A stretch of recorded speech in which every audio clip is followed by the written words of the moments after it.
to become a secure type in your relationship, whether you're single or partnered.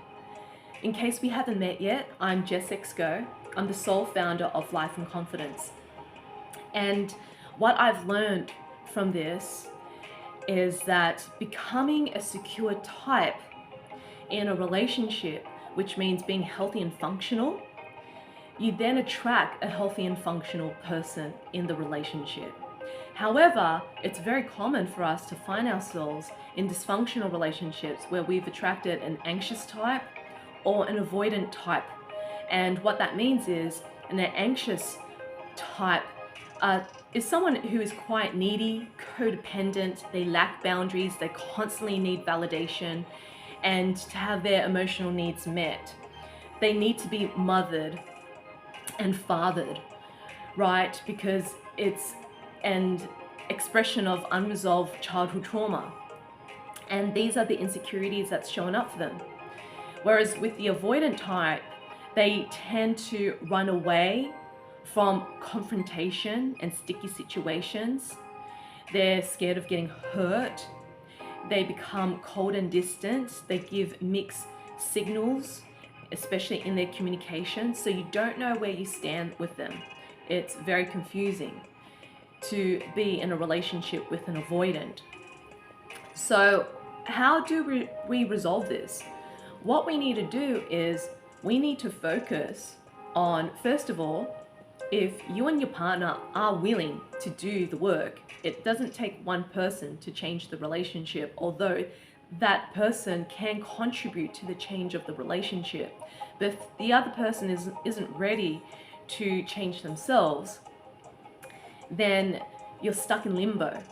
And when will things ever change if that person doesn't want to change? So it is your choice and your free will to stay in that relationship that is stagnant and stale, and the other person can't give you what you want, can't meet you where you're at, can't fulfill your needs in that relationship.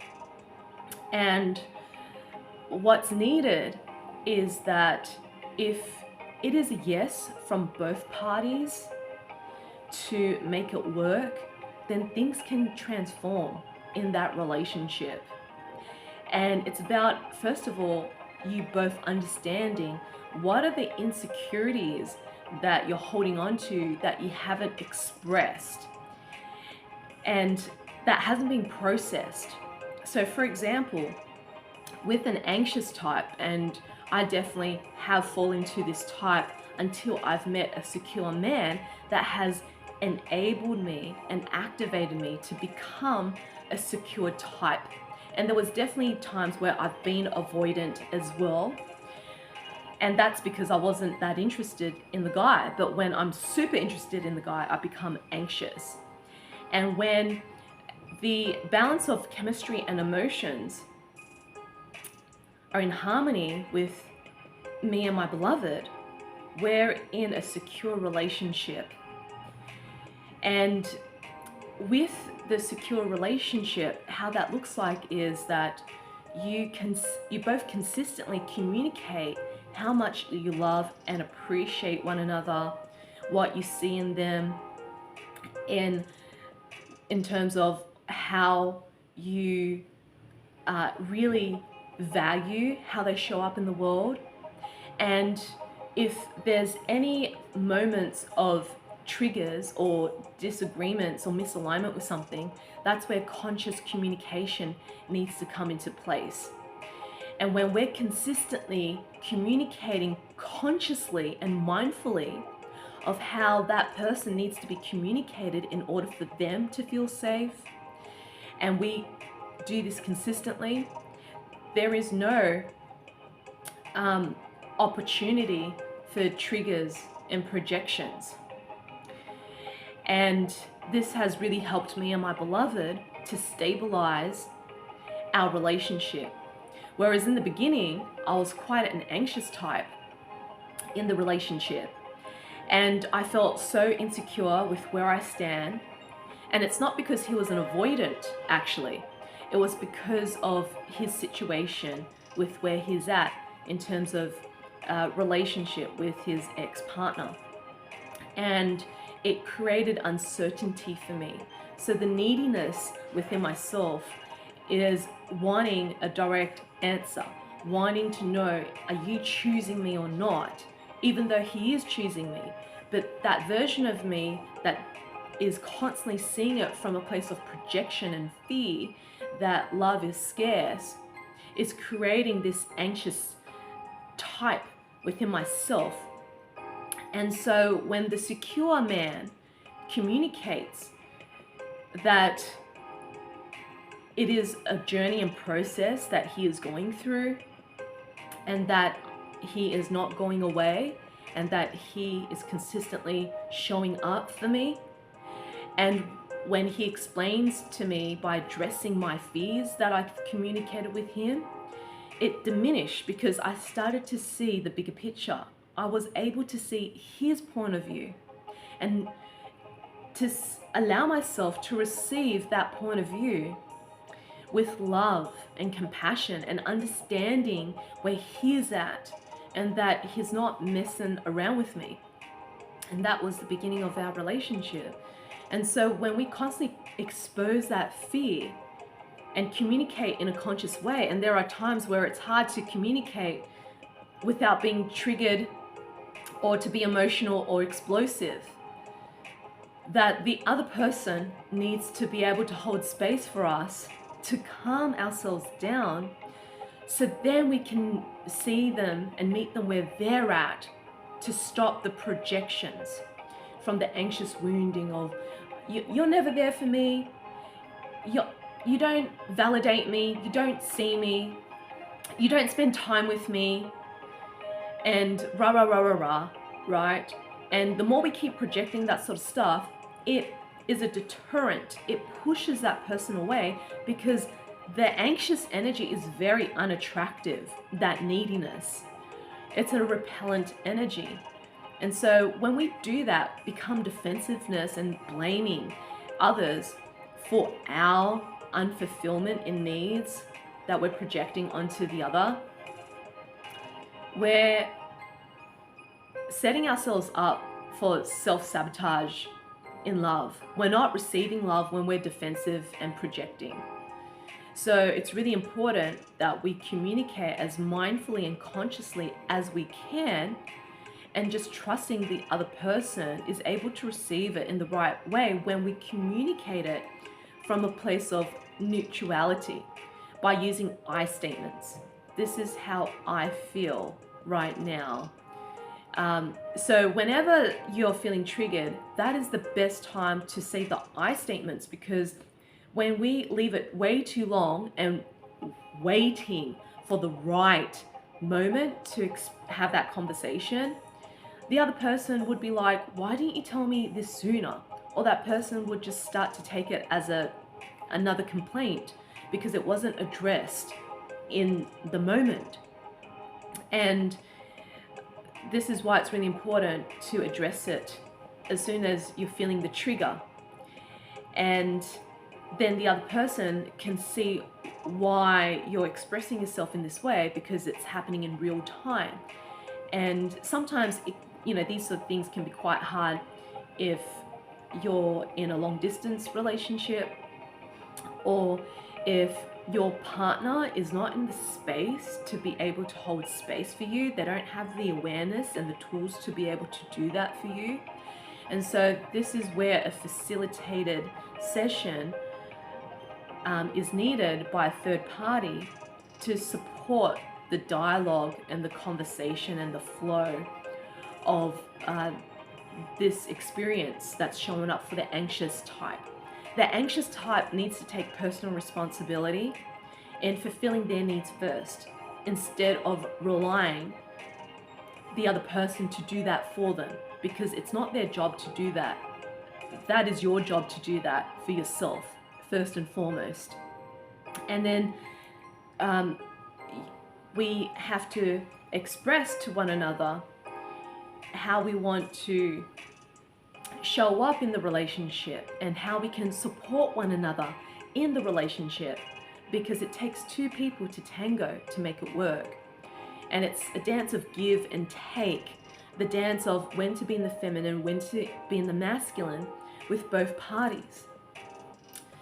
For the avoidant type, what's needed is that they need to be willing to be vulnerable, to open up their heart instead of shutting down their heart, to express the fears and insecurities that's showing up for them, and to not express it in a way of attacking the other person and to reject them. That's not the answer. The answer is to simply be vulnerable and authentic in what's showing up for you, because that's how you set yourself free as an avoidant.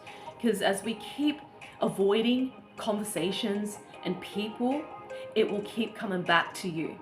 And when you keep cutting people out of your life, you will keep attracting people who are there to trigger your avoidant pattern, so you can finally face and confront it, so you're not constantly experiencing this discomfort of vulnerability.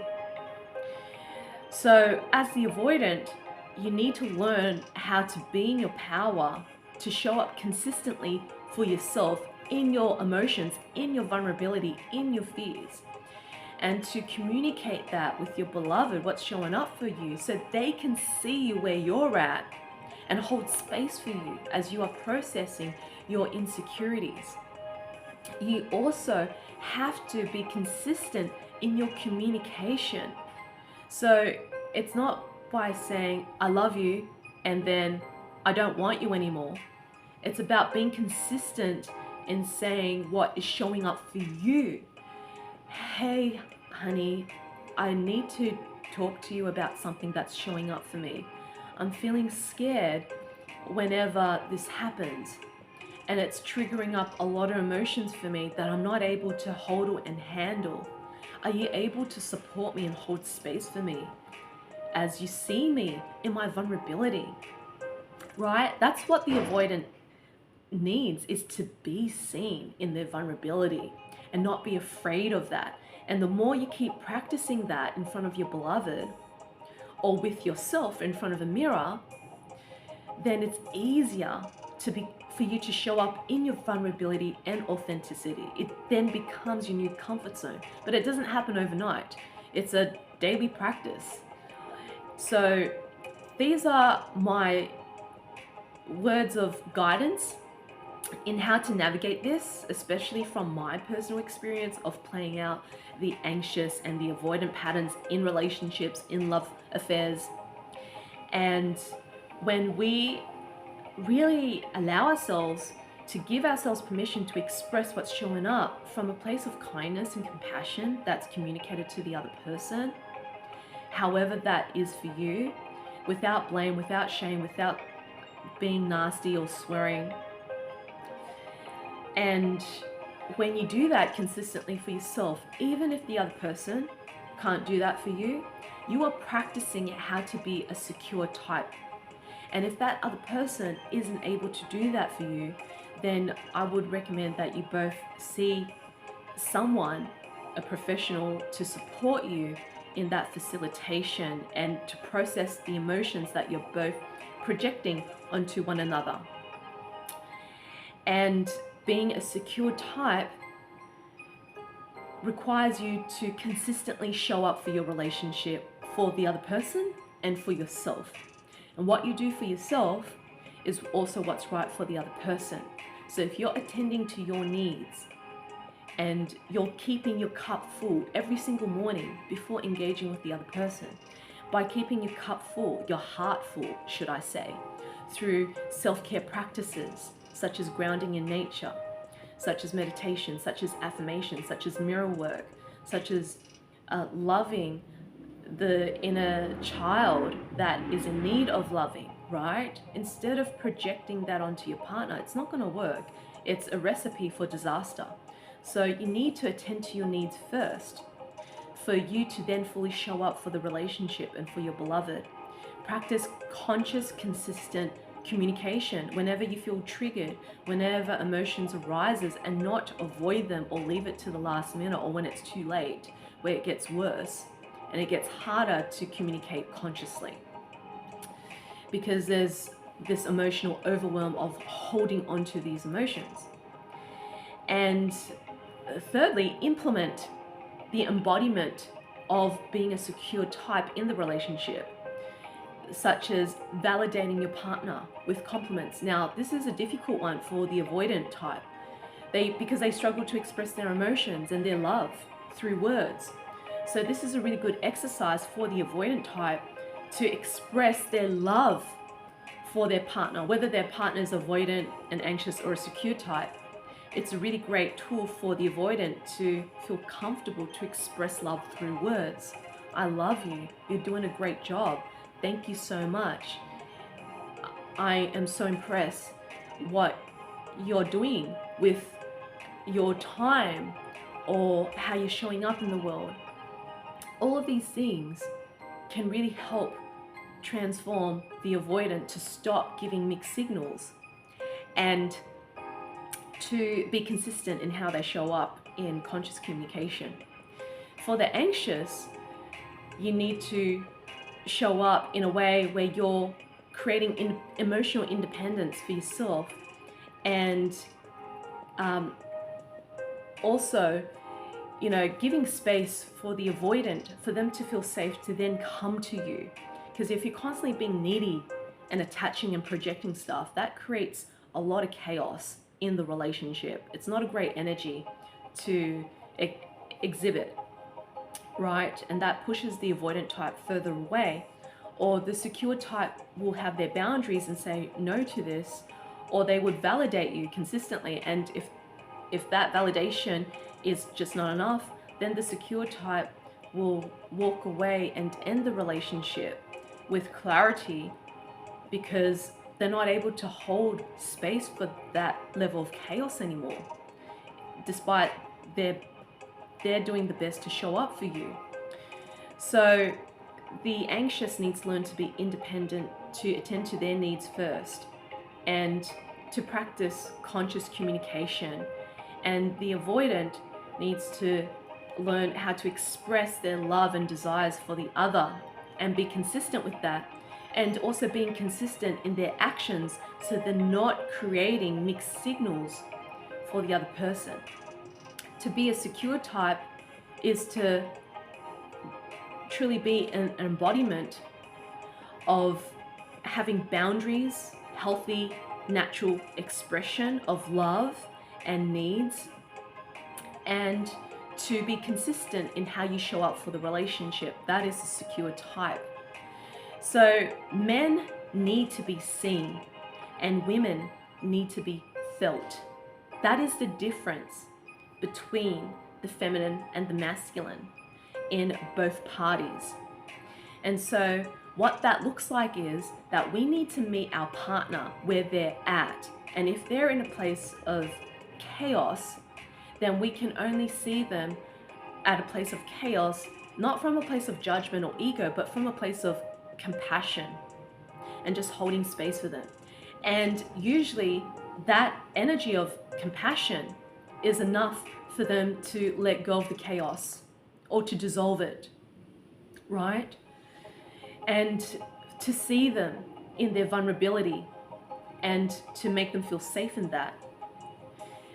That's how men can really show up in their heart space. And for women, we need men to really appreciate what we do for them and who we are to them, and not just a physical body, or we're not here to just give out sex, right?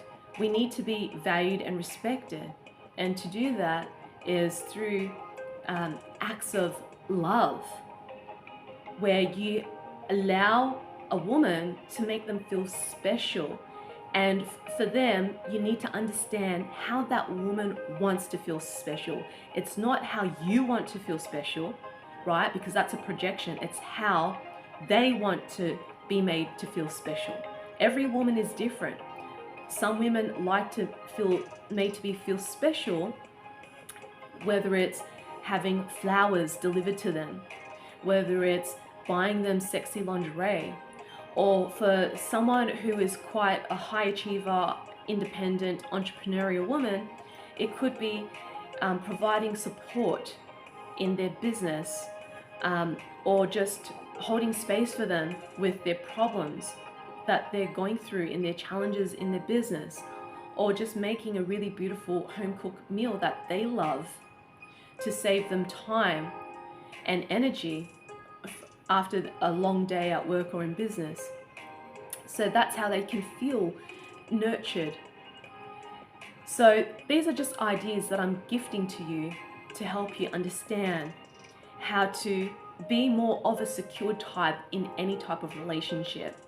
If you would like to dive more in practicing these principles as an embodiment, and you need facilitation in how your partnership is showing up, then I invite you to attend my Conscious Relationship workshop that I'm running in Sydney, Adelaide, Tokyo, and in London. Whether you're single or partnered, this is for you if you are ready to fully show up for love by healing and integrating the wounded masculine and feminine, and start breaking the patterns of the anxious and of the avoidant. So you can click on the links below to learn more, to see if this is right for you. You can book a free clarity call with me. And if you know this is soul alignment, exactly what you need or what you and your partner needs, please book a ticket. It's going to be incredibly heart-opening and vulnerable in ways that's going to move both of you, or if you're just a single, move and inspire you to show up for love without conditions and distortions and expectations, but for love in its true, purest essence. And also, if you are struggling to process your emotions, you might be interested in attending my Transforming Trauma 2-day workshop in Adelaide, Tokyo, and London.